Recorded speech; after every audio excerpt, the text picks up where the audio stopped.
before COVID put everything into perspective, right? And before then, I was like, we got to be consistent. We were just really driving this thing. Like, we got to be consistent. We got to make sure we record every week. Our numbers aren't going to go up. It became this fanatical thing, and I wasn't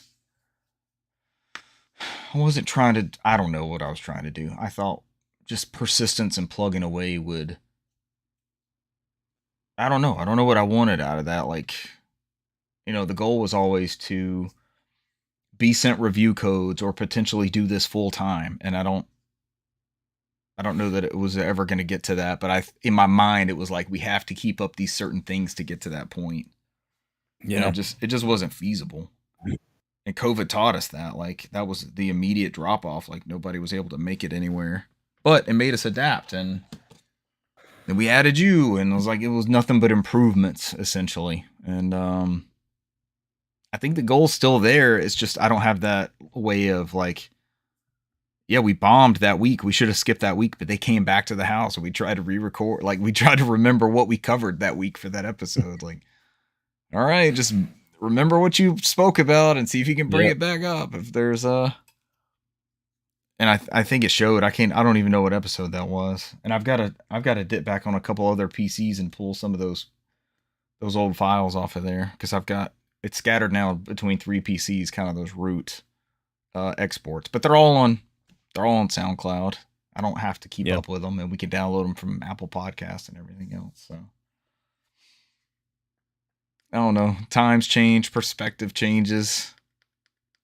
It got better. It got to be more fun and feel like less than a chore. But then again, we were all together. So like, if it was super late at night and we wanted to go to Huddle House or something, we got some adventures out of those Huddle House trips. Is every Huddle House trip an adventure? That begs the question. Probably. Is it more or less than Waffle House? Like, you see all these Waffle House combat videos and stuff. There were some crazy ones out there. Yeah. Oh, the land of the Waffle Heezy.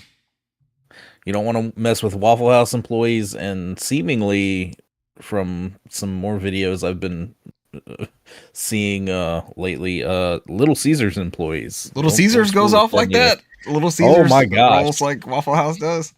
I saw a Little Caesars employee just like deck somebody out because he like kept arguing and tried to come behind the counter and kept pushing the dude.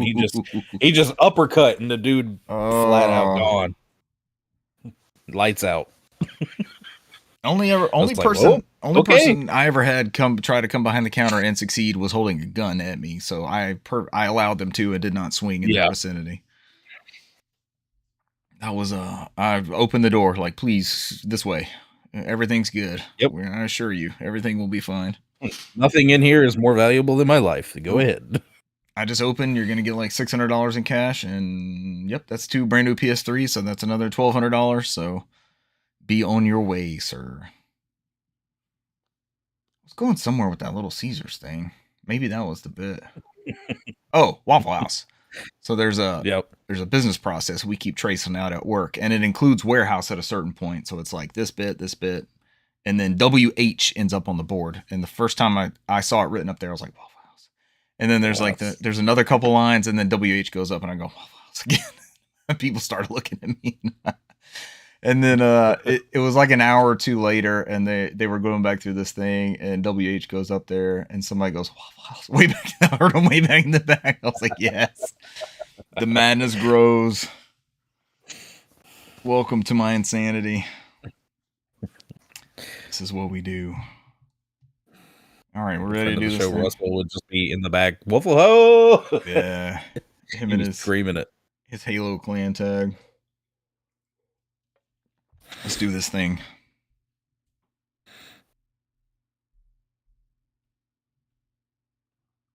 Ladies and gentlemen, welcome to episode 389 of the NOFODcast. We are No Outside Food or Drink, the Southeast premier video game and Waffle House appreciation podcast. That's right. We're in the South. We're in the Southeast. We are ATLians. We have to have Waffle House appreciation. It is a sacred organization amongst our area. Brent McKee, you're here with me. What is your Waffle House order? What's your go-to? Depends. I am partial to a Waffle As with one peanut does. butter chips Oh. and pecans. Oh. Fancy. And a side of hash browns. Just plain, or how do you get them? Again, that depends, because sometimes I'm like, yeah, just plain. Sometimes I get them with like onions and peppers in there. Yeah. But sometimes plain, and then I don't know if I'm feeling not like particularly towards breakfast food, I'm going toward their patty melt. Texas, what is it, like the Texas patty melt? Oh yeah. If I haven't had red meat, because I got to watch the red meat intake. But if I'm good on red meat and I'm not feeling a waffle, there's something about that Texas patty toast. melt. The Texas toast alone is like a weakness. My spouse used to get the chicken. It was like a chicken patty melt. Have you ever gotten the chicken in that? Man, they ship those in like those pre-packaged sealed containers. So I always get, it's off menu. I always get the Fiesta omelet, the 3-egg version. And it's like jalapenos, onions, ham, cheese, that sort of stuff. And then instead of like grits and hash browns, they'll swap tomatoes out. So I'll eat sliced tomatoes with that. Then I give my kids a raisin toast. It comes with raisin toast. But recently, they've got a new chicken protein bowl, is what they call it. It's a bunch of eggs and onions and and cheese and stuff. And it's that same chicken that they grill and then chop up in there. So I had that last time, and I was like, "Ooh, this is pretty solid. This is not bad. This might be the new go-to." One of my children, believe it or not, gets the damn All-Star and destroys the All-Star. Oh, yeah. That's a staple. Can't go wrong with the All-Star. You can never go wrong with the All-Star. But then doesn't eat grits or hash browns, so just gets, like, I guess the hash browns, and mom eats the hash browns, so that's usually how it goes. But everybody likes the waffles. And they bring sugar-free syrup, which helps. It doesn't take away the carviness of the waffle, but I'll have a bite or two of the waffle. That is Waffle House. Come for this here video game show and get other sorts of nonsense. You never know. Why did Waffle House come? Oh, the warehouse thing. What warehouse to Waffle House? There's your connection. Warehouse to Waffle House early in this show. Tonight's news: Ubisoft edit again. ... Brant, hopefully that means a new Splinter Cell game or a new Rayman title. Is it rather than what they're best at now, right? Hell, I would take a Ghost Recon. Isn't Ghost Recon due another iteration? You would hope. Are we, quote, completely wrong, end quote, about DLSS 5? Question mark. Switch 2 gets a boost. / PlayStation Portal 2. That's TOO, not TWO. I feel like Alex Trebek trying to read a category. PlayStation Portal 2. That's with 2 O's, not numerically. Starfield's coming to PlayStation. Was that known, or did we just finally get a date? Yeah, I think we finally just got a date. Finally got a date, or it was like so heavily rumored that it was all but confirmed. Plus. A date plus. Starfield plus. Other information. Another version of Shenmue, question mark. And last but not least, we have Wave 2 of your March Game Pass titles. I'm one of your hosts, Richard Bergman, joined tonight by Newsmaster Brant McKee. Yes, sir. Brant enjoyed the Waffle House opening, but now despite having eaten dinner, I'm now craving Waffle House. Is there ever a bad time to eat Waffle House? Yeah, give it a few hours. I'll be right there with you. Because, I just finished dinner as well. I wonder if we have any listeners that are not Waffle House aware. They haven't been awakened yet by our house of worship that is the Waffle Heezy. The best trash food you will ever eat. It's up there. It's way up there. If you're drunk, or if it's 3 a.m., or if you just got out of a concert, or it could be all three of those. That's the trifecta. Christmas Eve, and you can't. No other place is open. All four. I mean, come on, man. What more could you ask for? They're open Christmas Day too, right? Christmas Day. They're open all the time. 24/7. They're open all the time. You even have unless there's some natural disaster. Oh, I was about to say, you even have the Waffle House index in which something horrible will occur, and a Waffle House will stay open unless there's something half the time they're still open. Something really bad going on, and then like, oh, the shit's hit the fan if the Waffle Heezy's closed. All right, we've done enough. Thank you to show sponsor Waffle House. I think we've done our 15-minute required contractual Waffle House discussion. If you bring us a miniature light up neon little Waffle House sign, we will hang it up in the background. We'll put it on the wall with all the other cease and desists. Yes, I would fucking love that. I've got a Falcons Bud Light one somewhere, maybe Coors Light, and then a Waffle House next to that would just be the epitome. That would be cool. I would die a happy man. I mean, I would need some other things to go in my direction, but those would be two good bonuses. Brant, let's get into this news. Ubisoft is at it again. And I'm assuming it's not any of the happy things that I mentioned. Oof. Oh, God, there's Tom Clancy mentioned, believe it or not. Tom Clancy is mentioned. So this comes from Andy Robinson at VGC, VideoGamesChronicle.com. The historic Rainbow Six developer will continue in a tech support role. That is, of course, Tom Clancy studio Red Storm. VGC reports 105 job losses. The North Carolina-based studio will continue operating in the form of global IT and Snowdrop support, but all game developers have been made redundant, Ubisoft announced internally on Thursday. Founded in 1996 by Tom Clancy, Red Storm developed the first games based on the author's books, including shooters Rainbow Six and Ghost Recon. The studio was acquired by Ubisoft in 2000. Who were those first ones? Rainbow Six and Ghost Recon. Were those Ion Storm published? I can't even remember them before Ubisoft. The studio was acquired by Ubisoft in 2000 and went on to develop numerous Ghost Recon and Rainbow Six sequels, including Advanced Warfighter. Why did they pick that one out? That was a big deal, though. That was like one of the first huge 360 multiplayer titles. However, while Red Storm is best known for its association with Tom Clancy games for the past decade, it's been focused on VR games such as Werewolf Within from 2016, 2017 Star Trek Bridge Crew, a huge game in friend of the show, Mark's Knight's library. I believe he talked about Star Trek Bridge Crew on this show for weeks on end. Yes, several times. That came out in 2017. It's been almost 10 years. It's crazy. Oh my gosh. And Assassin's Creed Nexus VR from 2023. Its most recent project, the free-to-play The Division Heartland, was canceled in 2024. Modern stewardship of Tom Clancy titles has been handled by Massive Entertainment, behind The Division, of course. Ubisoft Montreal, behind Rainbow Six Siege, and Ubisoft Paris, who made Ghost Recon Wildlands, and Ubisoft Toronto, who made the Splinter Cell remake that we still don't know anything about yet. Red Storm contributed to the development of Ghost Recon Future Soldier from 2012. That was a really, really good game. I've been wanting to go back and revisit that one, and I need to see if it's on the Steam sale. I bought this at the tail end of it was probably a GameFly special for PS3. I got it super inexpensive. I was hooked on this game. It's really, really, really good. Have you played Ghost Recon Future Soldier? I've heard a lot about that, though. It doesn't play like any of the other squad-based military shooters. I don't know it was such a break of form, and there's a bunch of stealth, and there's a shield system behind it. It was awesome. I need to go back to it. Oh, Tom Clancy's The Division 2016. Can you believe that's 10 years old? The Division? Oh my gosh. It doesn't feel that old, but yeah. Because that was Xbox One. Yeah.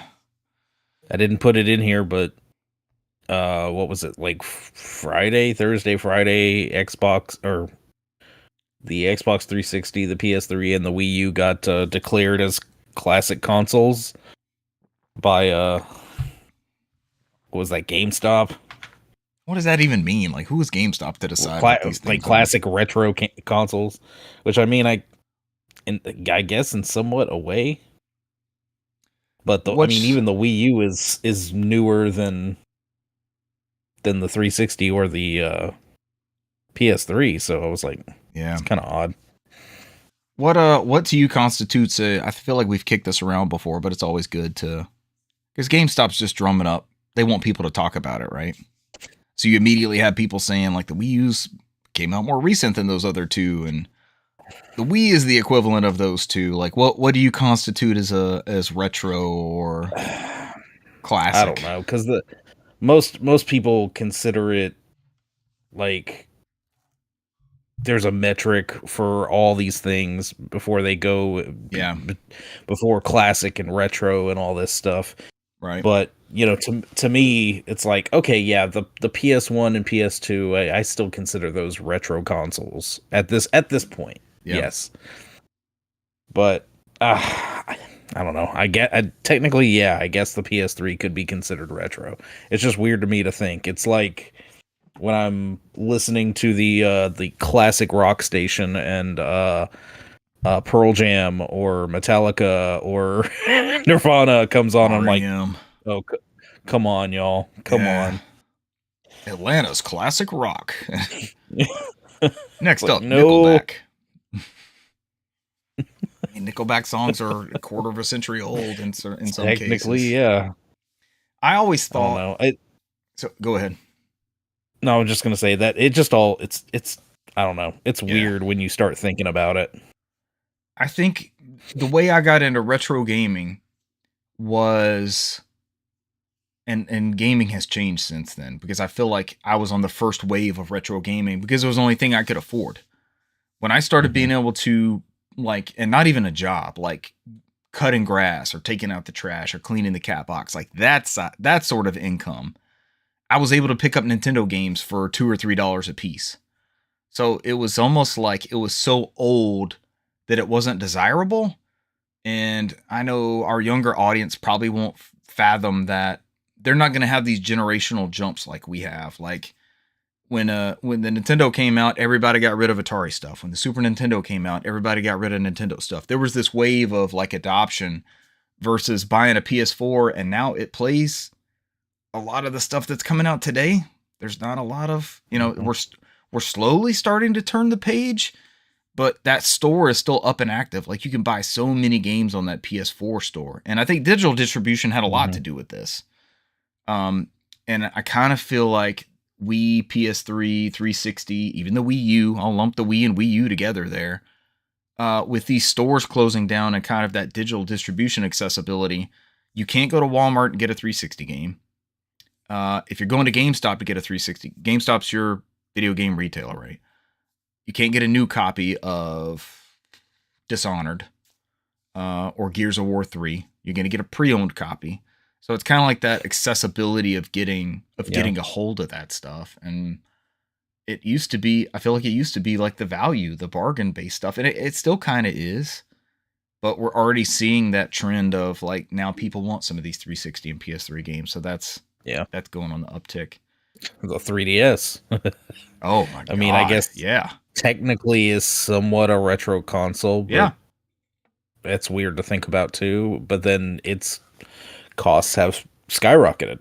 I would say it is one. You can't get, it came out in 2011?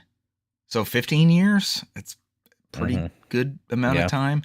You can't buy a new one. You can't get new software. You can't access its store.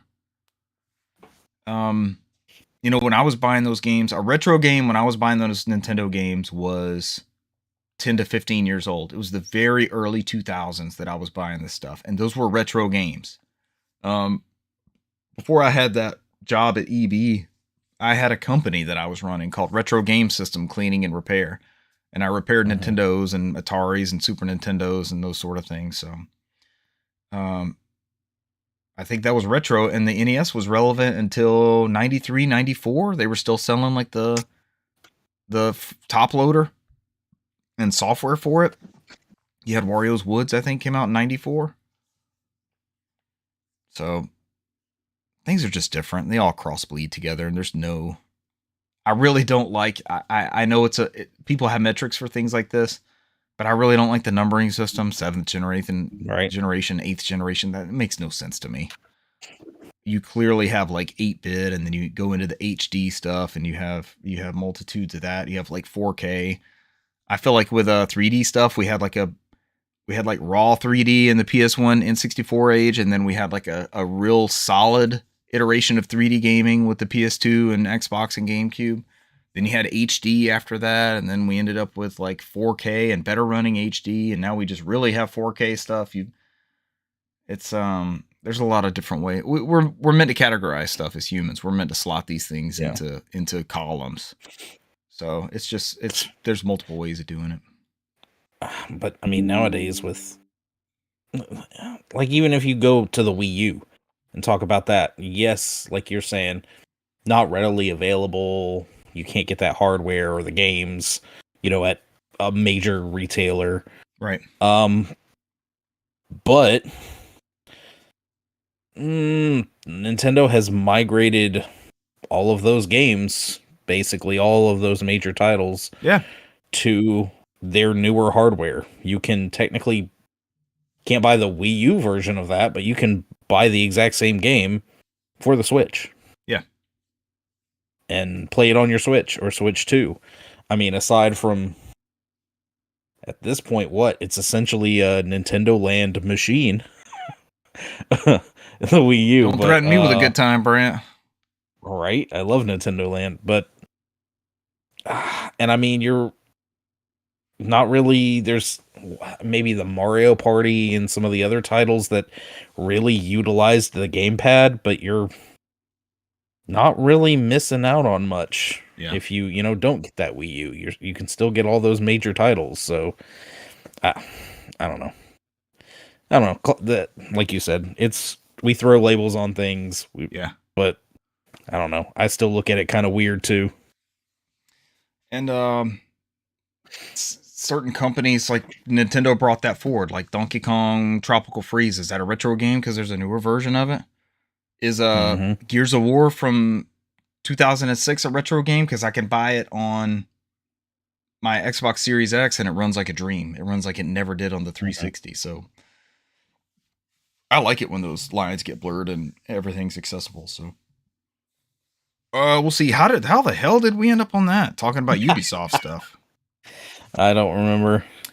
That's what we do. Ubisoft job cuts. Not good. Yeah. Hopefully all these folks land on their feet. Speaking of the lines being blurred. Yes. Tell me about some blurred lines. How about a slider? A line that's a slider. Those are some blurry lines. Makes your games look quote unquote better. Sexified? So this is sexification. Talk a little bit a little bit about NVIDIA's DLSS5. So this specific trailer is talking about the like ratios on YouTube. It's Chris Golion, VGC. I'm gonna go over the main points. I mean, they weren't super liked videos. A lot of people didn't necessarily like the looks overall. But NVIDIA showed off the next generation of the image enhancing technology, which claims it's the most significant breakthrough in computer graphics since the debut of real-time ray tracing. And of course, the biggest thing is DLSS 5 uses AI models. And it kind of alters the visuals. It's fucking weird. Through the supported games, giving photoreal lightings and materials. A lot of the backlash, and I'd say probably well-deserved, is like when they did it over backgrounds and things and environments, it didn't look bad. It was like, oh, okay, yeah, the lighting does look good. Then they started using the slider over characters in games, and it was like, what the hell is going on here? Yeah. It dips into that uncanny valley level of artistic integrity or vision, or I don't know what the word is, but and I actually started to think like this thing is AI generated and using. So the big example is Grace from Resident Evil Requiem, which Cesar loved, and I think you're loving every minute of it. Yep. And I actually got to thinking, because there's this video, and she's prominently featured in this before and after video. It changes the way the character model looks. And do you remember Yes. Final Fantasy X? Like they had to rebuild those character models, and people did not like Virtuoso's version of like Titus and Yuna. They didn't. Their faces are Yeah. they're off. This is even more recognizable as being something different. Then the thought occurred to me, with AI generation stuff, are we guaranteed to be looking at the same grace? Is it Yep. going to render the same thing It's a for good us? question. Yeah. Is it, if we're playing the exact same game at the exact same time, are we going to get the exact same looking model through this rendering? What funnels the way this model is going to look Mm-hmm. with this? But you're right. I mean, they had me until the lighting. The lighting was fantastic, and then you start Yeah. dealing with, and it was bizarre. And like you said, it featured characters from Resident Evil Requiem, Hogwarts Legacy, Starfield, and EA Sports FC. Um, and all of them, it was like, okay, ooh, what's going on with those characters? And Yeah, of course, like I said, this kind of goes into the like ratios, and then they broke it up into smaller bite-sized things. But in a apparent response to the negativity, Nvidia pinned a comment to the main reveal trailer in an attempt to explain to players that DLSS 5 is not a filter and ensures developers keep bullshit. artistic control. Important to Sure, note that this technology, advanced game developers have full detailed artistic control over DLSS 5 uh, uh, and the effects to ensure they maintain their game's unique aesthetic. Um, and so the SDK includes things like intensity, color, grading, and masking off places where the effect shouldn't be. Um, it's not a filter. The input the LSS5 inputs the game's color and motion vectors for each frame into the model according to the output in the source 3D content. Um, and I know there was something else talking about, like, they were saying it goes off like the polygons and everything. So people were very confused. Like, wait a minute, you said it was something to do with dynamic lighting. Now you're saying it's changing the way that it actually works. yeah. And most people are just seeing it as this lighting filter. Okay, so what does this actually do?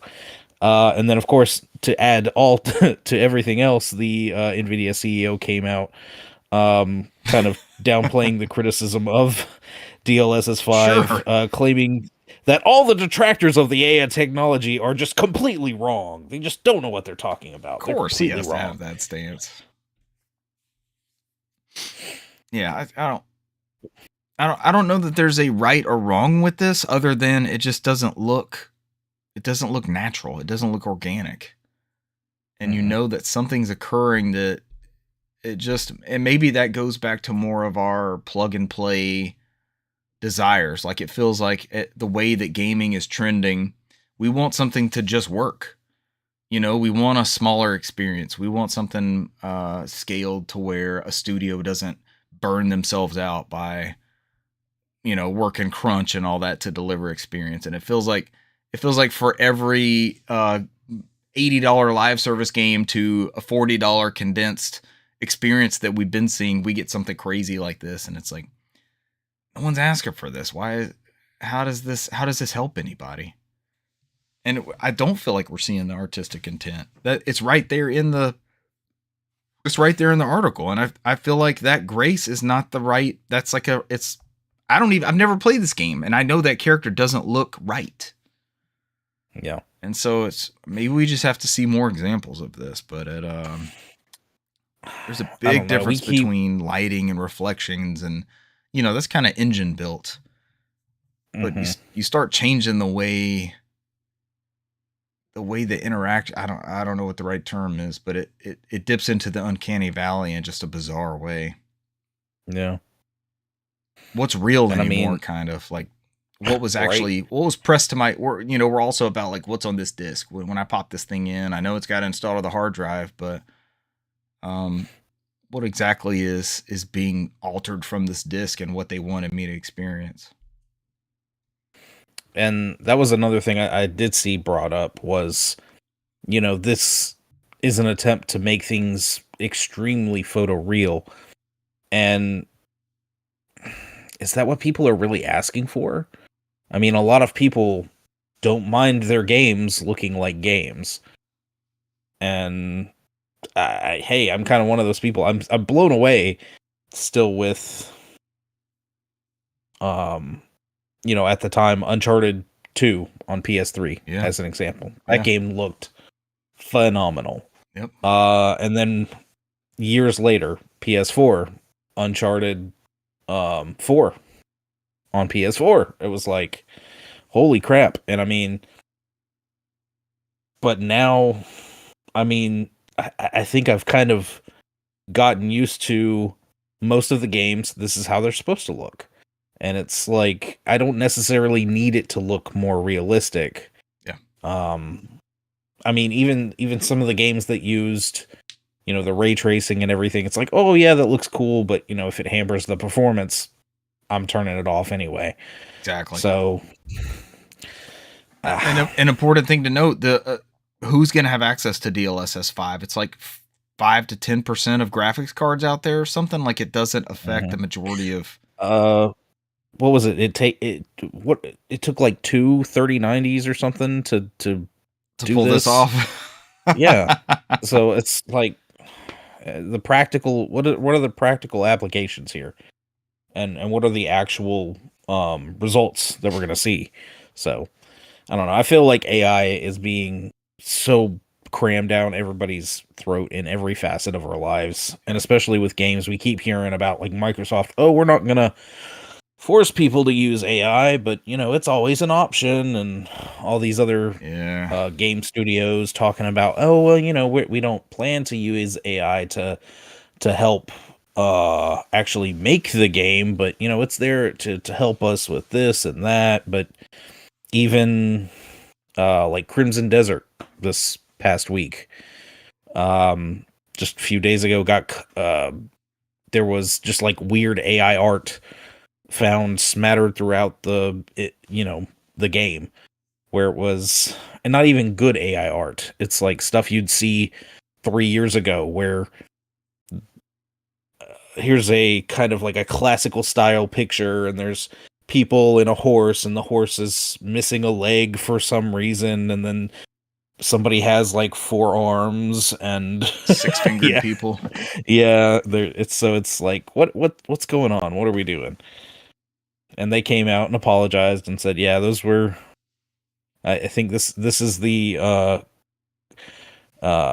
going what am I looking for? Trend excuse, I guess, or story is, oh yeah, those were placeholders. We're going back. We planned to change. Those weren't supposed to be in there. Just most of these games that are coming out with being caught with AI stuff, and they're like, oh yeah, no, we didn't. We're taking those out. Don't worry about that.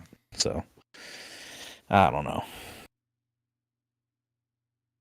We're just old men yelling at the sky. Is this our weekly old men yelling at the sky moment? I don't know. At some point, I mean, we can't get away from it. It's progress, right? But I think it has its place.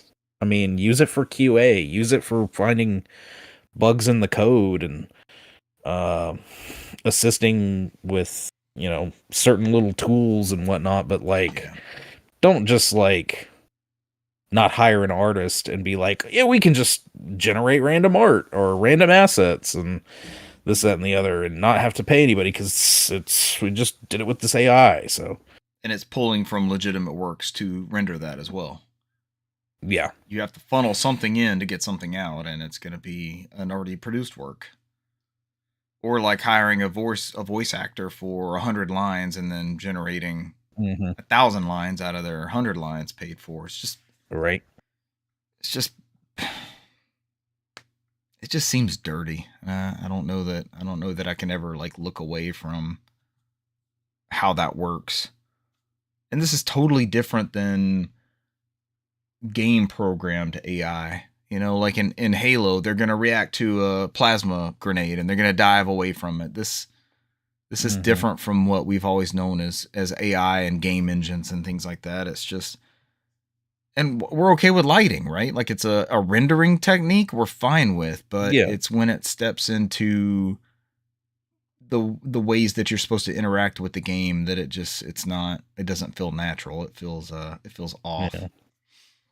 And we used to get excited about like Splinter Cell for the Xbox. Like it had this crazy lighting engine that you walked past. Remember walking past a like a chain link fence, and you have like these individual light beams coming through the chain link fence.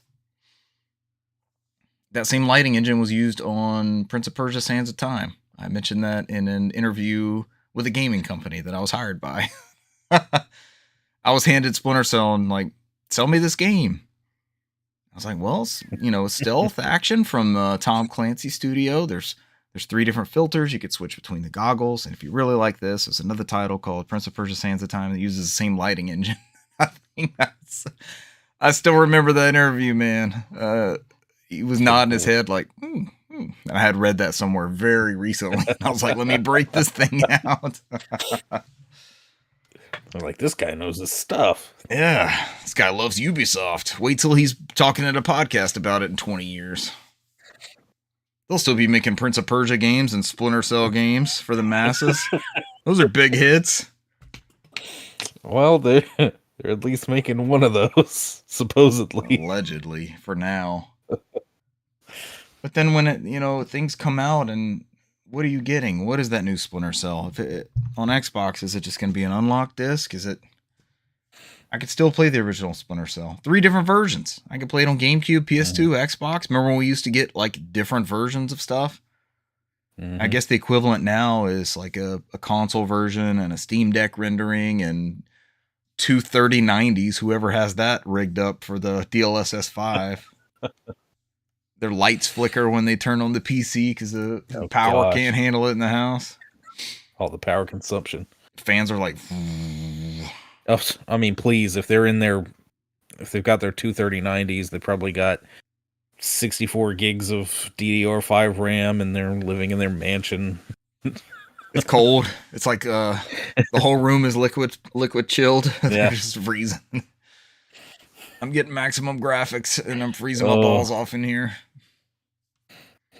Tighten up the graphics. Can't tighten them up anymore. They can't tighten up. They're like a frightened turtle. Speaking of tightening up the graphics, Brant, that Switch 2 of yours, guess what? It can run Switch 1 games even better now. This is from Chris Scullion at VGC, but I think we can kind of handle this. I think I've read enough and looked at enough on this. Essentially, Nintendo has unlocked a capability in the Switch 2 to have Switch 1 games run in the TV version via handheld. So kind of the benefits that you would get from having a docked Switch 1 game, you now get portably on Switch 2. And what are those benefits, Richard? Those benefits are, was it prepared to recite those? It's called handheld boost mode. The output resolution is changed to only 1080p to match the resolution of the Switch's display in the original handheld mode. However, the Switch 2 has a 1080p display.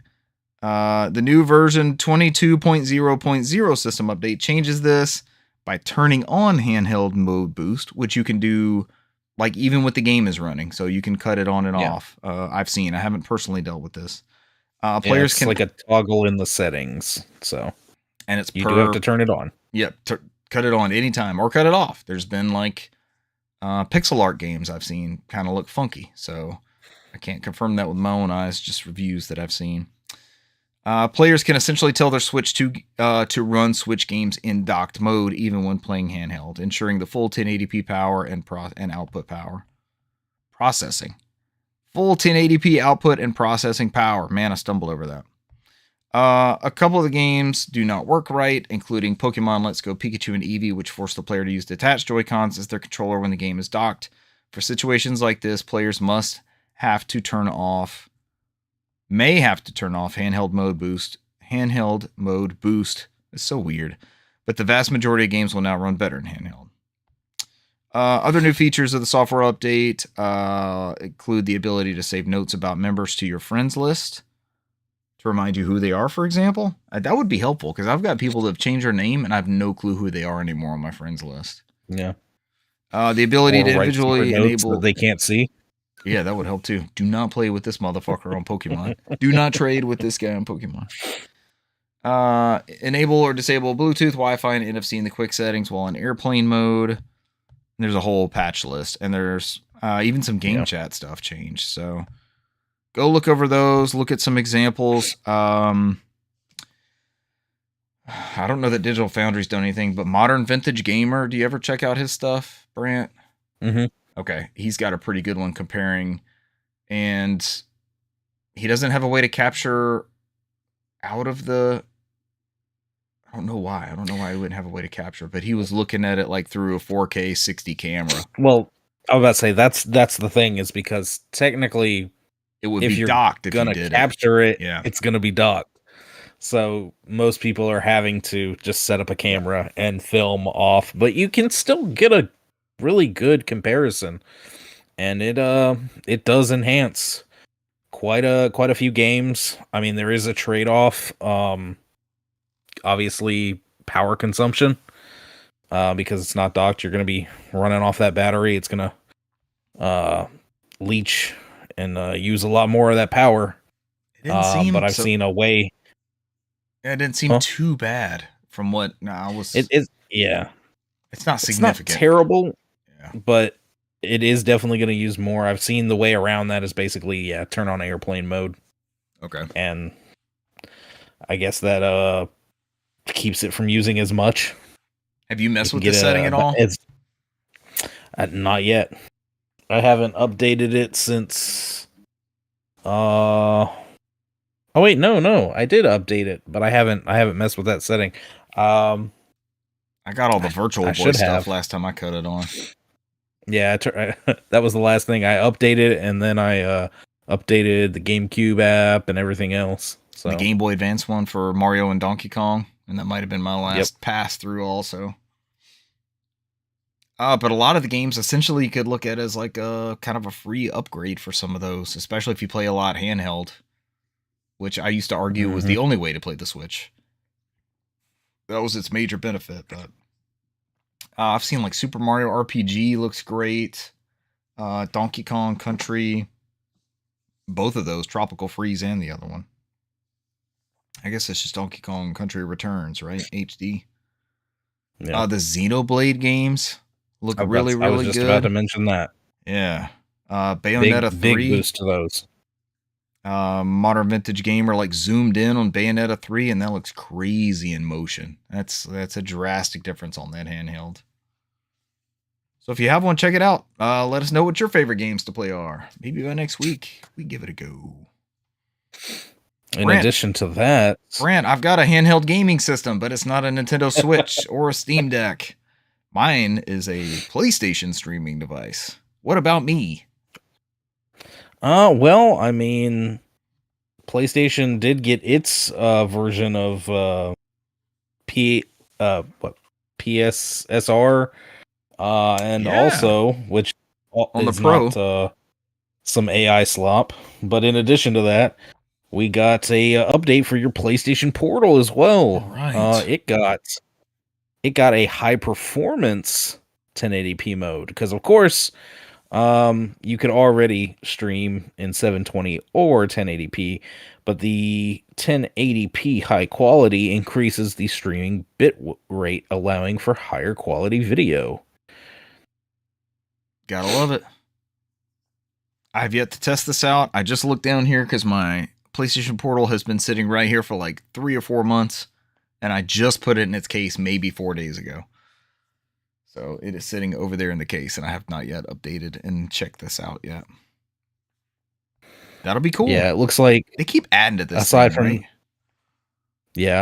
that, this update included improved product detail page, game invites,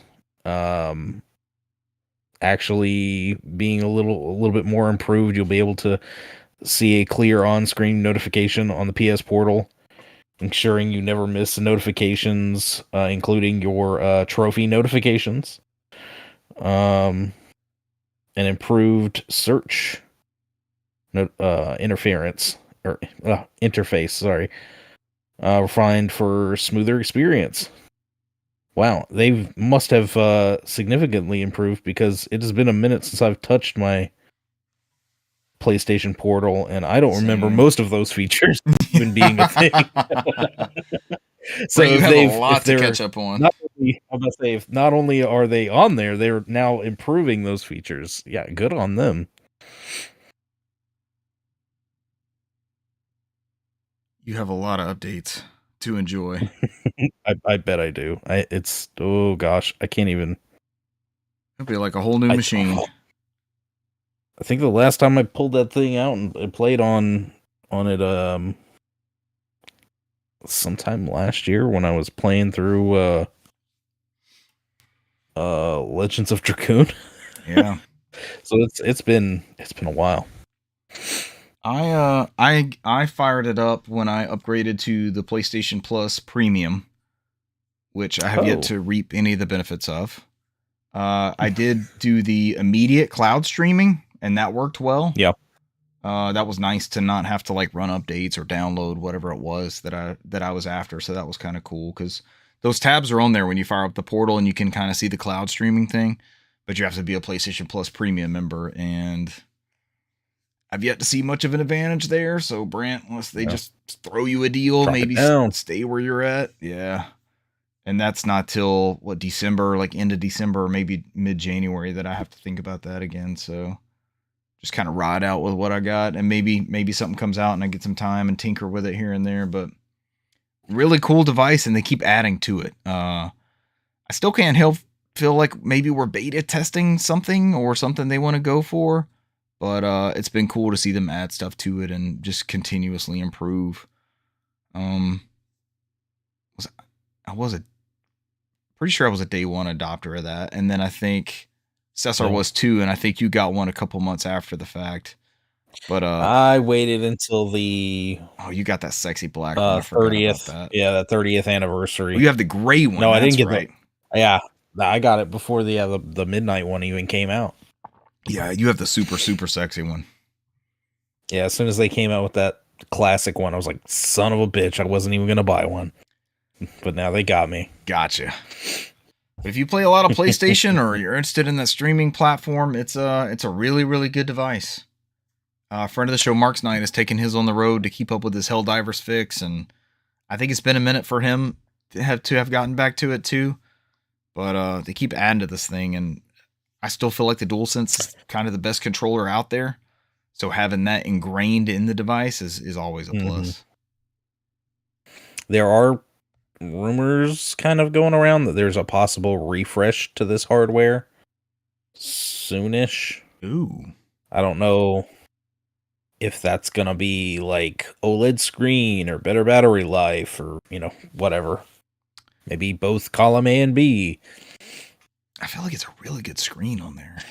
Like I've never had any, but I feel the same way about the Switch. Very good. I think the Switch 2 screen is amazing. I'm sensitive to that kind of stuff, and I don't like it got balked for input delay and all sorts of stuff, and I'm like, this feels great.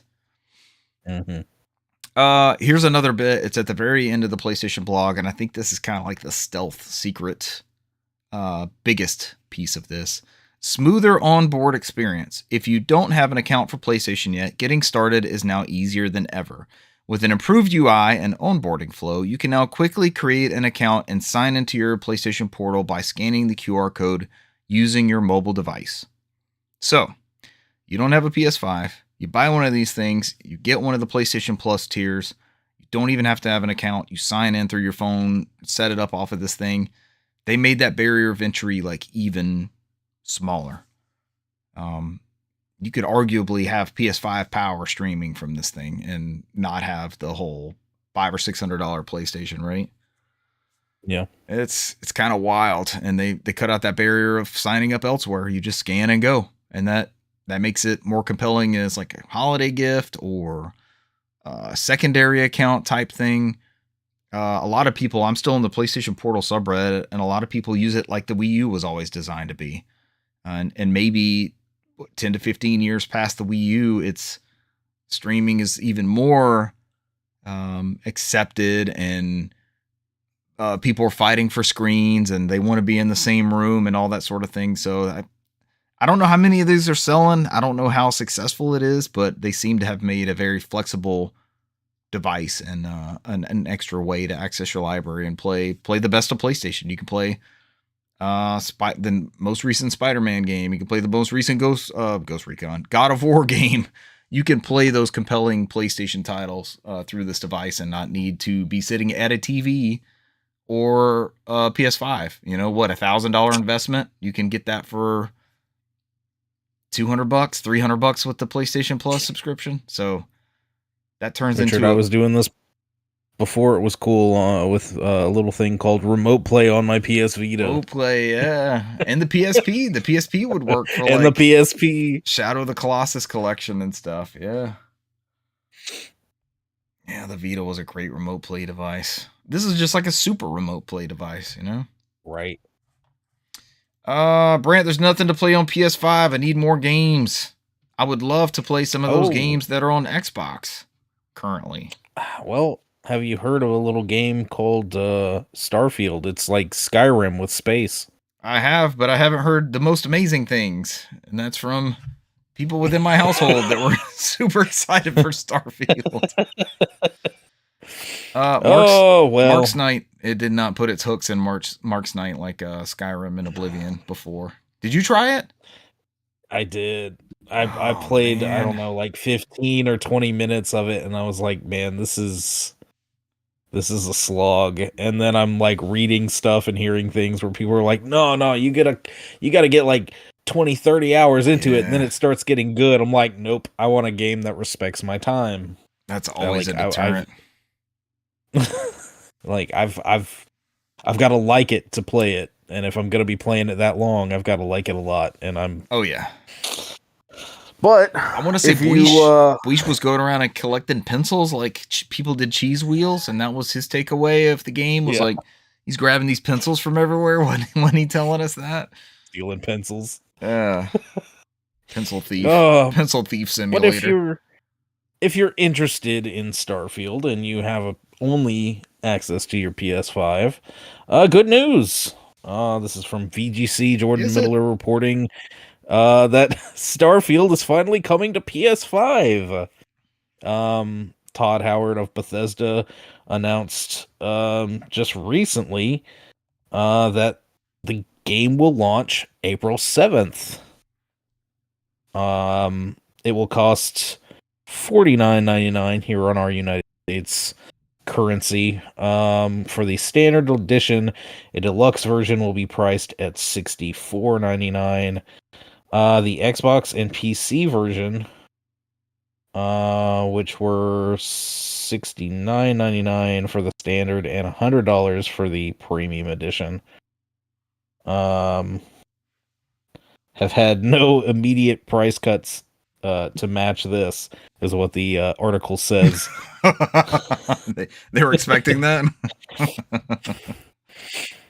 Did it get a Steam sale? Did it get a Steam Spring Sale discount?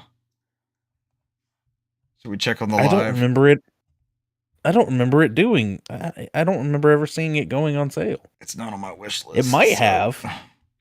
Does it play on Steam Deck? Have, but I don't. I think it is. I think it might be playable. I think it is playable. It's $49.99 on Steam, $69.99 for the digital premium edition, and it is unsupported on ye old Steam Deck. Oh, unsupported. Yeah. It is not included in the Bethesda Spring Sale, which includes Fallout 4, Elder Scrolls 4 Oblivion Remastered, and Indiana Jones and the Great Circle. The PlayStation 5 version of the game will support PS5 Pro.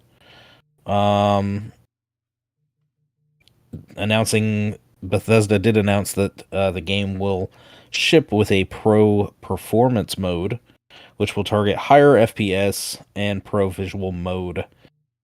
Specifics which weren't shared on that mode.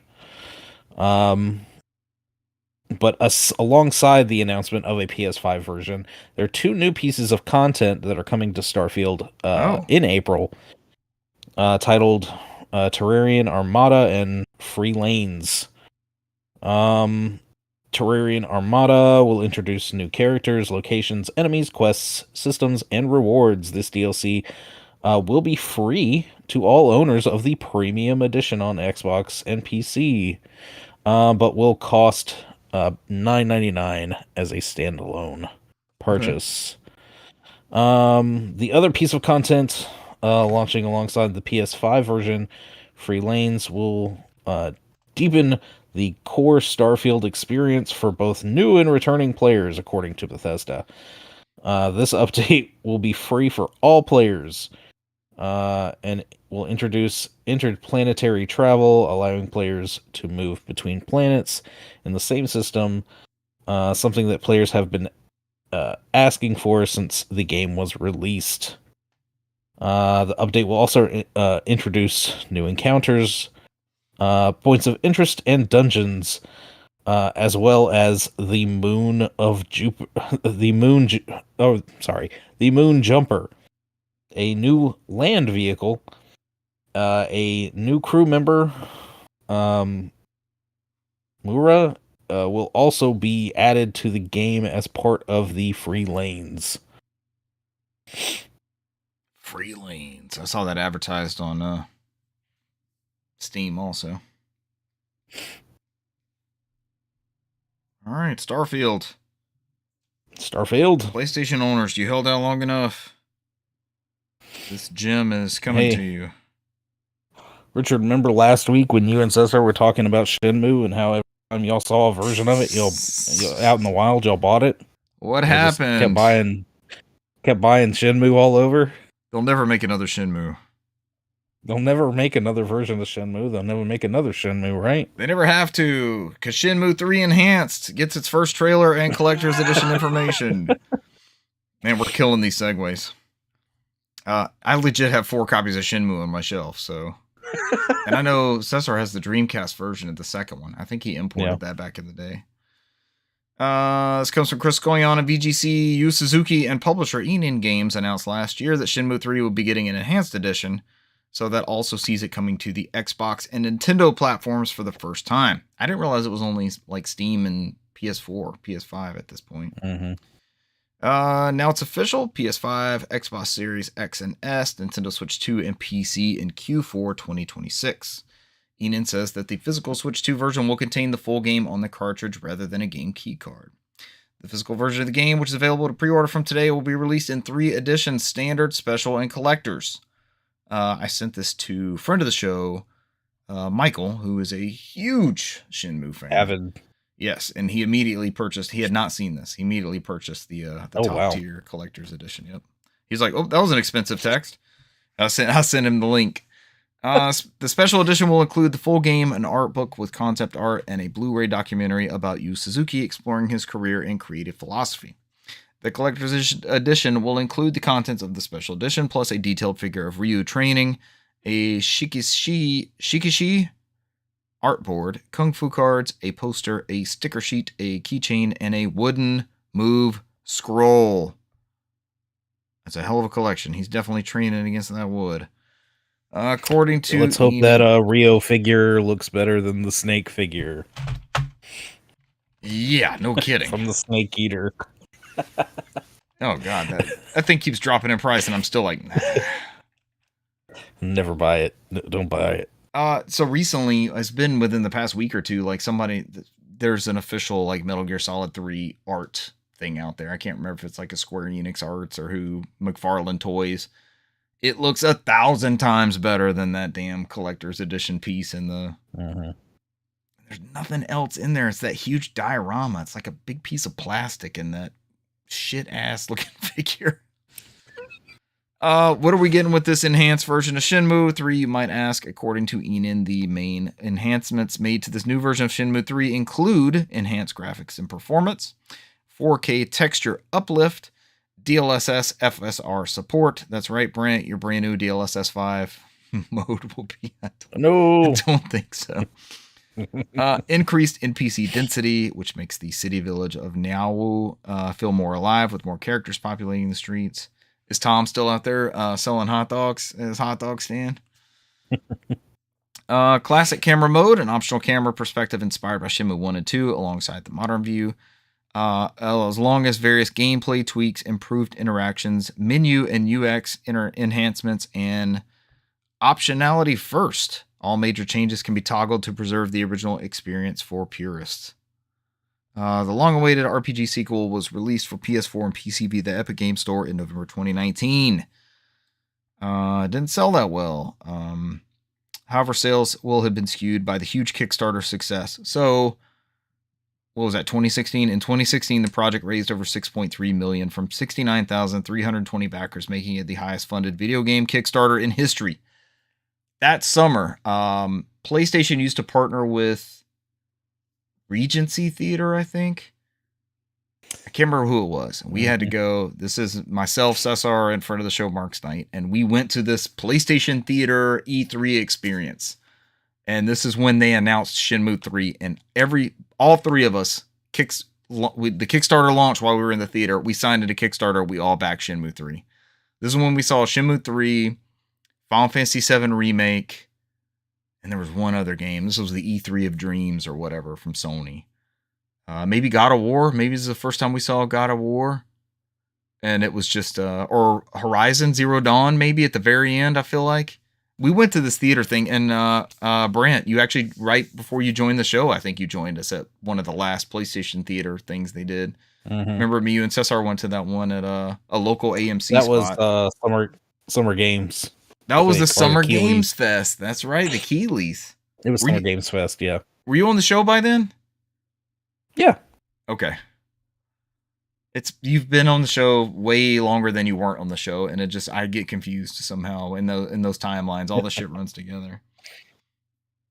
But this will be another shot for Shenmue 3 to gain some traction, interest maybe. People buy more of the 1 and 2 collection on Steam and PS4 and Xbox, I guess. The article wraps up in November 2023. Shenmue creator Yu Suzuki said that if Shenmue 4 happens, he wants to make it more accessible to new players than Shenmue 3, which was primarily designed to please hardcore Kickstarter backers. There's deep lore in that. It was the most expensive Dreamcast game ever made with its, what they call it, the EYES system. And it was supposed to be 21 chapters, and I think Shenmue 1 was like the first 2 chapters of those 21. So this lore Bible or whatever it is has been out there for over 2 decades now, over 25 years. I've never beat Shenmue. Do you have any experience with it, Brant? Is it your cup of tea? I've never played Shenmue. I've seen a lot of the funny stuff, and sitting there having to look at your watch as you're waiting for the store to open, or playing some of the gacha games or some of the random Sega arcade games. Oh yeah. Or running around and looking for some sailors. And the 4 Voodoo. When it came out, man, there was nothing like it. My friend had a Dreamcast, and he lived like across the bridge from where I lived at the time. And we played all sorts of stuff together. Like, he introduced me to Resident Evil and NFL Blitz that we still play today, and just tons of stuff, man. His game taste was super varied. And Shenmue was one of those games. He had a Dreamcast. He got the $99 Dreamcast when they dropped the price, and then he was just scooping up all these games. The same Blockbuster that Cesar would visit is the one we would hit up as well. So we were in that same spot, and man, when he popped that in, and just, it felt lived in. It felt, I always talk about like game design and moving about when you're not doing the game thing, and you're just moving about and you're existing in that world. How does that feel? Like, is that compelling enough to get you to the next point? And, does it sustain on its own? And just walking around that town and interacting with people and dealing with the real-time clock. Like, there's all those clips out there of them talking to the shopkeeper, and then the thing just comes down, like it's closing the shop because the time went off. Box, this would be your jam, man. This would be a good stream from the original Xbox if you wanted to give that a go. Shenmue 2 for the Xbox. It's more evidence of the Xbox being like a Dreamcast 2, but Yeah. we got Shenmue 2 for the Dreamcast, for the GameCube, for the Xbox over here. Yes, it felt alive. It really did. You had to schedule things. You would wander. It just had a sense of wonder. You would stumble upon stuff in a way of discovery that you don't necessarily get anymore, because something's leading you to the next mission point, or I don't know. It really did. It felt alive. You summed it up, Box. That was that was the gist of it. And that universe was really compelling, and story was good. The music was fantastic. Just atmosphere, just draped in atmosphere. And I know that's what friend of the show Michael loves about it. Box says yes, the Dreambox Cube, our favorite. This is our favorite console. Give me another Dream. I would take another Dreambox Cube. Dreambox Cube 2. That is the ultimate machine. It has all 4 in one. And all of them play Shenmue. All of them play some form of Shenmue. All right, Brant, let's wrap up this news. What do we get on Game Pass? Oh, this isn't a Megan Spur article. Okay. No, this is for the sake of brevity, a concise little Chris Scullion wrap up here of the games. A lot of these are already available as of the reading of them right now, such as, here we go, Bweesh knows about these. DreamWorks Gabby's Dollhouse, Ready to Party. South of Midnight. It's now on premium. That is an amazing game, and I need to get back to it. I'm in that in between of either get back to it and wrap it up, or wait for the Switch 2 and PS5 versions to come out and start it fresh, because I wouldn't mind retracing the stuff I've already done. Yeah. Ooh, I want to know about the DualSense implementation. It would be and this having would be, having a portable Switch 2 version would be cool. Both of those, especially if the HD Rumble's done well, because the whole like weaving concept and kind of how that would interact with the dual motors and all that, it's just that would be if well done. Sometimes they don't do anything with it and it just rumbles, but if you get that real DualSense integration, that could be killer. Yeah, I know you and Cesar both talked this one up a lot. It's great. And it sounds like a great game. Another dripping in atmosphere. Would have been at home on original Xbox or PS2 or GameCube. It's fantastic. It's not to be missed.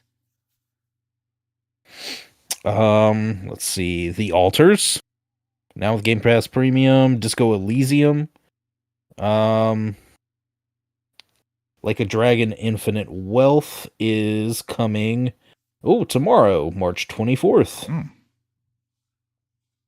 All these other ones are already 25th. Out up until now. Absolum. Yeah. Nova Rama. The 26th. The Long Dark, March the 30th. Resident Evil 7 Biohazard, March 31st. Barbie Horse Trails. That's coming April 2nd. Barbie Horse Trails. Barbie Horse Adventures used to be a rare game. I can't remember if that's an original Xbox title or PS2, but that was a obscure, hard to find title at a certain point. Let's see. Claire Obscura Expedition 33. Is that coming to everything? That is coming to premium. Yeah, that's coming to premium Ultimate. And PC Game Pass the 2nd of April.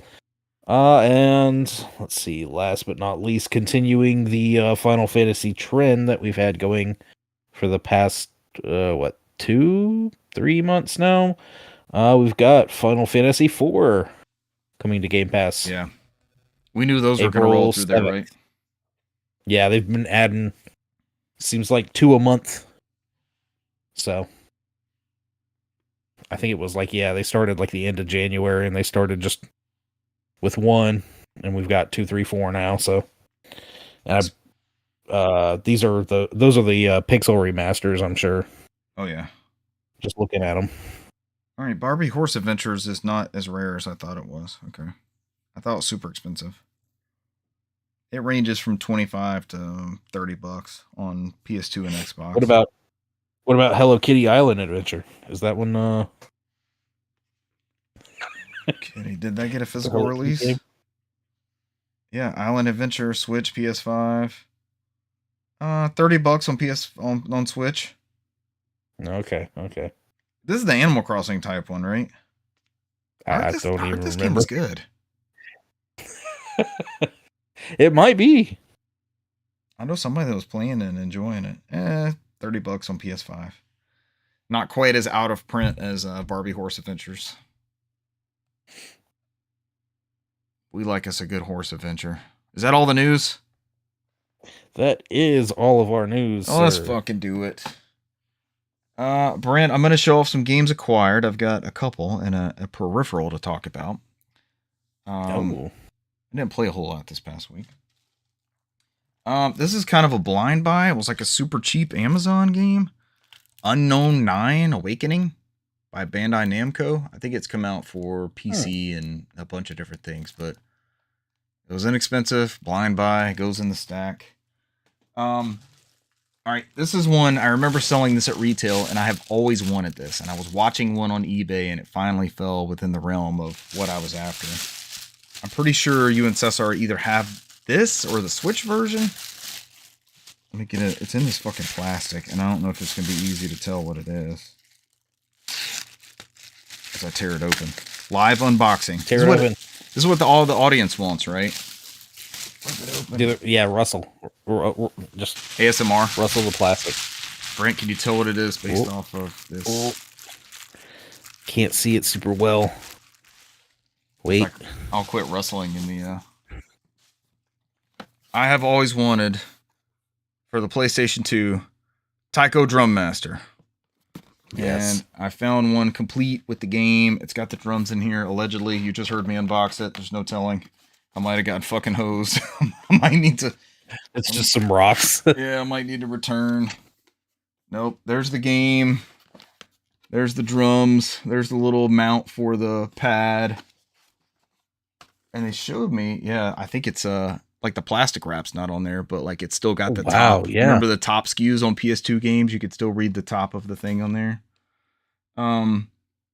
So my kids, I remember trying to peel those damn stickers off. That's all I remember. And like them tearing. I got to where I was trying to do it super carefully. Yeah. I have discovered my kids don't like traditional type games, and I don't know how else to say that other than they love SingStars, and they are super excited about Taiko Drum Master, and they love, maybe it's the interactivity, maybe it's I'm about to say they like more interactive games. Maybe it's music games. Yeah. Their first game system that they really like had in their room was a Wii, so they've always like done some sort of interactivity. They like their iPads because it's like touch interface, even though I got them controllers. I'm not sure. They just they like different experiences, and I showed them this, and I forgot there's a Taiko Drum Master on Apple Arcade, and so one of my children has already played a newer version of Taiko Drum Master, and because they were like, "Dad, I know what that is." I'm like, "How the hell could you possibly? This is such a deep cut. Like, how do you know what this is?" So they're excited to try it out. And the playlist is a bunch of it came out in, I remember selling this at retail and I never picked it up. Oh, it comes on a compact disc. That's always intriguing to me too. Looks like it came out in 2004, and there's multiples in Japan. This is the only SKU we got.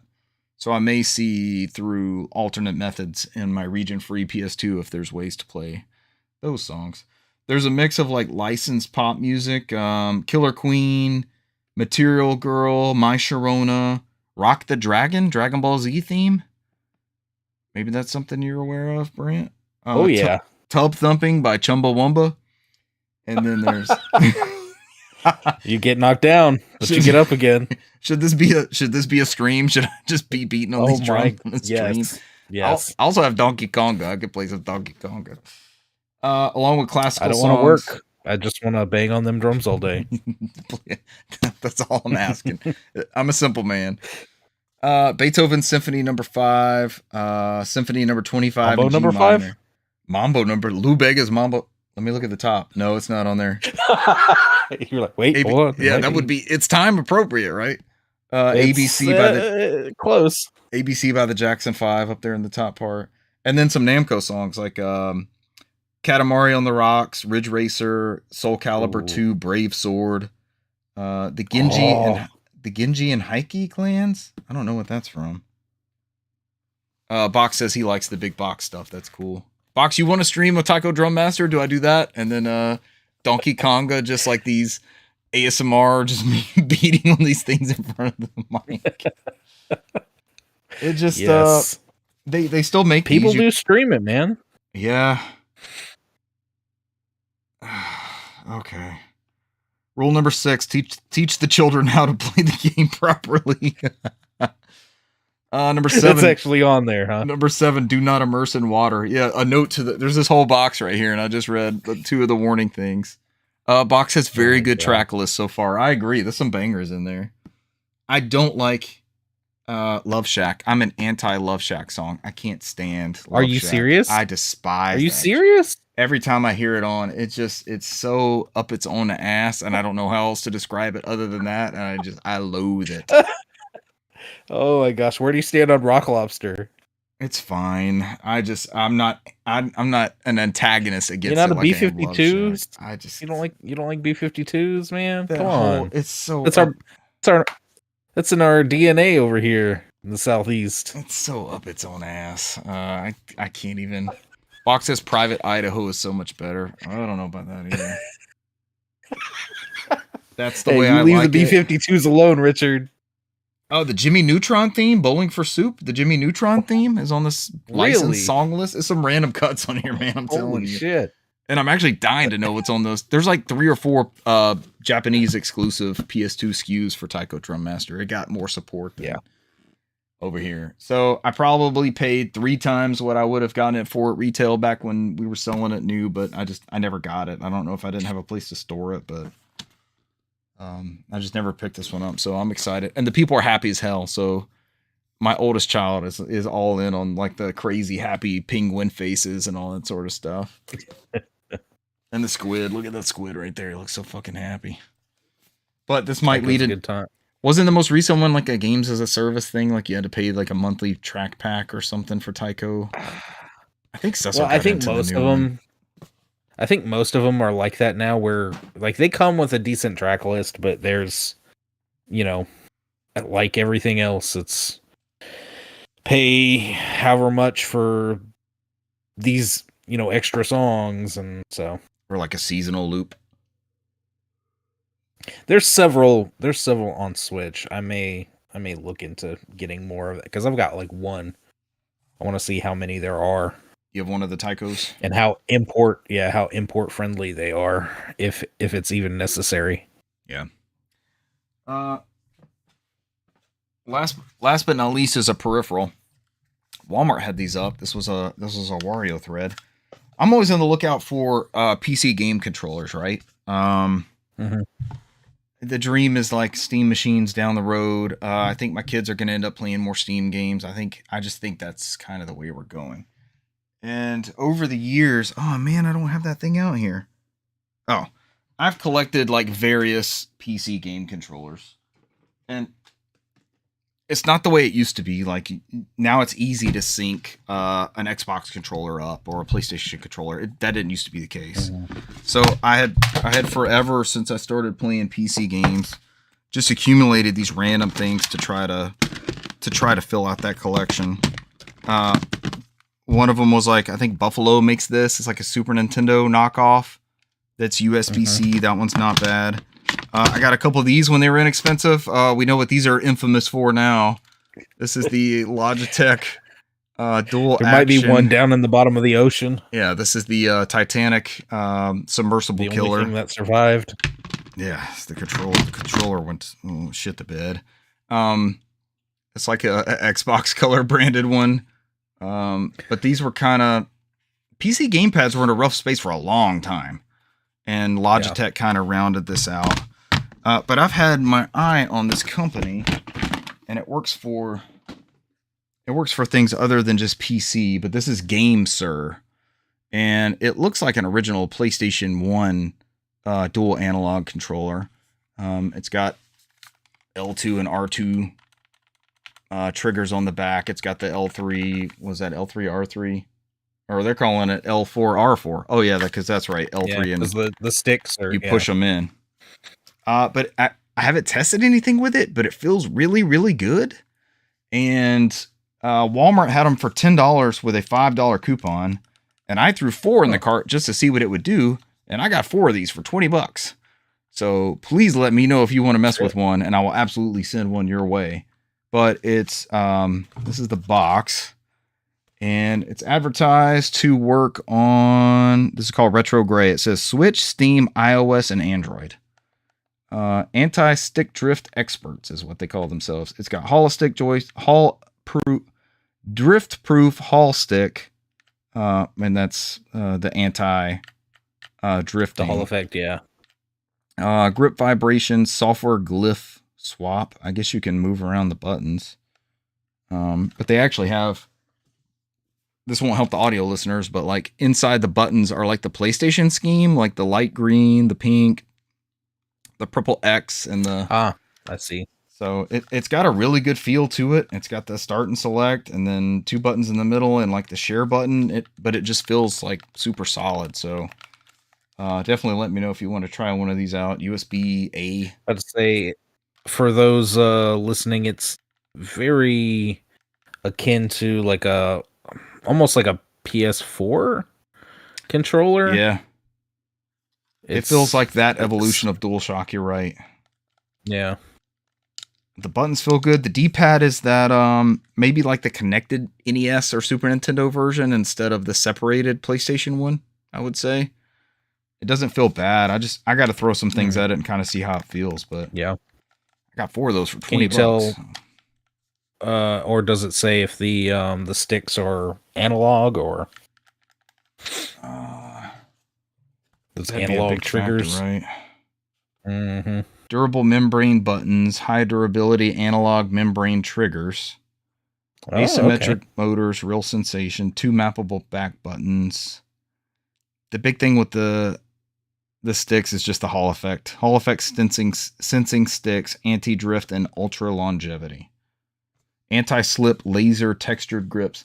You know the back of those newer style Xbox controllers, like where they have that nice grip on the back? That's kind of how this... It doesn't feel as good as that, but it's definitely... There's more to the back of it than there's the front. But I've been wanting to try these for a long time, and they occasionally go on sale for like $15 or $16, and I was like, nah, I'm not messing with that. But I got 4 for $20. I'm like, I'll give this a go. Even if we all end up, sitting around playing something together, and I need PC controllers, so maybe I'll have a review for that. Later. But I've been eyeballing it on Amazon for so long, and it finally dropped to that. And I was like, fuck it, let's go. And they shipped them all. So that is the Game Sir. What do they call this? Tegenaria Light. Tegenaria Light. Retro Gray. So maybe I'll talk about that in the coming weeks. Brant, you and I participated in some Old Man Halo alongside friend of the show, Buish. We did. And Cesar last Saturday, which was a lot of fun again. Like, thoroughly enjoyed my time with it. And I feel like we're in it just long enough to be like, all right, we knocked that out. Let's we're done for the night. I don't feel compelled to play till like 3 a.m. and rage quit and all the sort of stuff we do with some of the online multiplayer, but it just stays a good time. We did play Hellbringers on Chillron, and somebody sent us a message like lame. I think you saw that on it. Somebody sending us that in the chat. Lame. We took the room as we do, like our meta with Chillron. There's one room with there's a basement entrance. There's a top entrance that you have to know kind of how to jump across to get up there.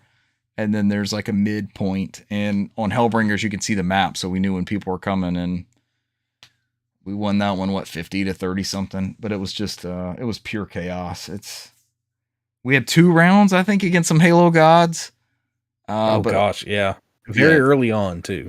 It seems like that always happens to us. They throw us in with some gods, and then we get back down to like general population, and they just let us in there with the regular Halo players. God, it's so much fun though.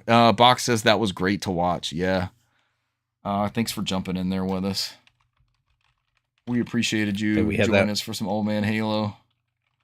We had that one really really intense. Or I guess we had two different intense rounds on Wizard with the rockets. Oh yeah. Rockets are the great equalizer in Halo. Well, one was a rocket match. The other one was like Fiesta, right? oddball. Was like oddball Fiesta. Yeah. Mm-hmm. Oh my gosh, that one was. Oh, Oddball. that one was hard fought.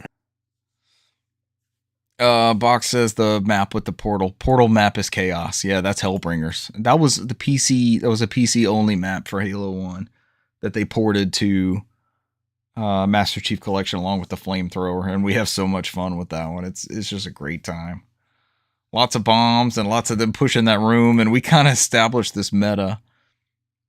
Box is talking in the chat, Brand, about Myrient, Myrient. Have you ever heard of that?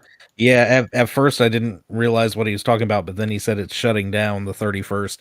That is a very long-standing archive of video games.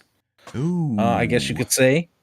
A heck of a lot of things are on there. It is shutting down, not from any cease and desist, but purely because the cost of upkeeping that site maintenance, yeah, that happens, is too much for the owner at this point. Okay. So he's having to shut it down. And I see Box is backed up quite a bit from it. I know there's other people out there that as soon as God damn. Yeah, there were several people out there that I think started an initiative as soon as it was announced to try and save and archive everything that's available on that site. But doing the Lord's work. That is a hefty loss. Absolutely doing the Lord's work. All right, Brant, I'm gonna hand it over to you. Aside from some Halo hijinks with you, I'm not gonna get into Resident Evil Requiem. Just because Box. I mean one because warning, of Box, but two warning for Box. But two, like I said, I'm not even gonna get into any of it because I mean I played, I don't know, maybe 30-ish minutes, so I didn't really get very far. So I gotcha. I want to finish it and kind of just give generic final impressions. So hopefully I'll get around to that. Yeah. Just haven't had a whole lot of time. And when I did, I played Master Chief with y'all. Other than that, Cesar and I both picked up John Carpenter's Toxic Commando. Oh yeah. And we're attempting to get that get a play of that going, and I was highly looking forward to this. I dropped the ball because there was already like a big update a couple days after I guess it had come out. And so I popped in the game, started like content update and some other small update and installing, and then I was like, okay, yeah, let me put the console into rest mode. And I completely forgot, like, no, it doesn't keep installing the game if it's in rest mode. It'll download everything else, but won't install the game. So I booted it back up. I'm like, oh crap, you know. I didn't know it would. But it wasn't gonna take. I forget about it at least maybe 3 times every time you plan and want to do something. Yeah. So it was like 6 minutes before it was ready. It was like, oh, okay. And then I looked, and that was just like it gives you that BS meter, and it's like you can start playing at this point, and then it's got to finish And of course, with this game, because most of it's an online interaction, you can basically boot it up and get to the start screen, and then it's like, you've got to wait for the rest of the game to download. Which it told me, and I looked at that, and it was like 10 more minutes. I'm like, okay, that's not bad. But then it kicked me out to the main screen and said something about the game has an update. Please update before playing. I'm like, I thought it downloaded the update, and I looked, and I guess booting it up for the first time, connecting it to those servers, communicated that, hey, look, there's an update, there's a patch or something. And the update was going to take like over an hour. I'm like, okay, yep, I'm sorry, I dropped the ball. It's We'll not do even it tomorrow. like a super intense game. Like I wouldn't think that would be. No, it is. It is. That's not what I'm thinking of. That could be a worthy. That could be a worthy update. It sucks that your brand new disc isn't ready to go though. Right. That's the worst part. But so we planned Saturday, and we were gonna jump on, busy cleaning and doing other errands, and then I texted him, and we'd planned to get on before we did Master Chief, like an hour or so before, and get a little bit in, and get on PlayStation. I don't see him on. I'm like, what's going on here? We agreed on this. I'm trying to. I boot up into the game, and I'm like not seeing anybody else, and then I'm waiting for him, and I see him jump into Twitch, and I see him online, and he's like doing stuff, and he's waiting, and nothing's happening either. I'm like, what's going on? What? Yeah. I try to invite him to a party, and then I'm listening to him via the Twitch, I guess, respond to you, and you say something about a PlayStation outage. It's like, I haven't heard about this, and I look it up, and it's like, yep, they've had some kind of global outage, and it's affecting all sorts of the services. And I'm like, I joined the stream, and I'm watching him try to like invite you and stuff, and get loaded in, and it's like PlayStation Network connection error. And I'm like, oh shit, I wonder if that's this. And then we start chatting back and forth, and it was host. Yep. And about the time that like I was reading that, I looked back up, and he showed up in the party with me, but his face was grayed out, and there was just like a loading circle over his face. And eventually it just popped up a message up at the top, said, cannot communicate with Cesar due to connection error. And I'm like, all right, well. Is it fixed? Like, I know you guys haven't tried, but is PlayStation Network services back to anybody's knowledge? I have not tried. I assume it is, but I haven't heard something, right? Been able to verify. Down 4 days, we would have heard something. Yeah. Yeah, if it was down several days, we would have heard by now. Or been given free games. And other than that, because I was close to the end anyway, I went ahead and finished, and then was trailed by Buish. Pokemon. We finished our Pokemon runs. So now I just have to meet Buish and trade whatever version exclusive Pokemon we need to trade. I'm glad somebody could be that accountability partner for you guys. It was supposed to be me.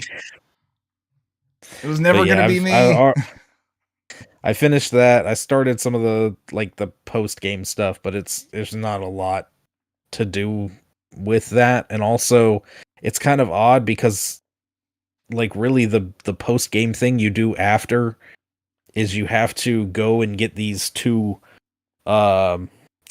gems, a ruby and a sapphire, to give to this guy that puts them in a machine, and it's like, oh yeah, now you can trade with Pokemon from far away in the Hoenn region. So it's like, this is what you did in the original games to be able to trade with Ruby and Sapphire back in the day. And it's like, oh, well, but we don't have those games on Switch. Yet. So, but yeah, but the end of Pokemon. Trying to think if I tinkered around with anything else. I just haven't really had the time to do anything else. So just a little bit of Pokemon, even less on RE9, and a good bit of Halo with you gents. Oh man, and no old man Halo. Toxic Commando. An attempt was made. Unfortunately, an attempt was made. Y'all both tried to be toxic online, but you were prevented. So, all right, is that it for us? Anything else we want to add? I think that's it. All right, ladies and gentlemen, thank you for joining us this week, and we will catch you next week. Bye. See you. Adios.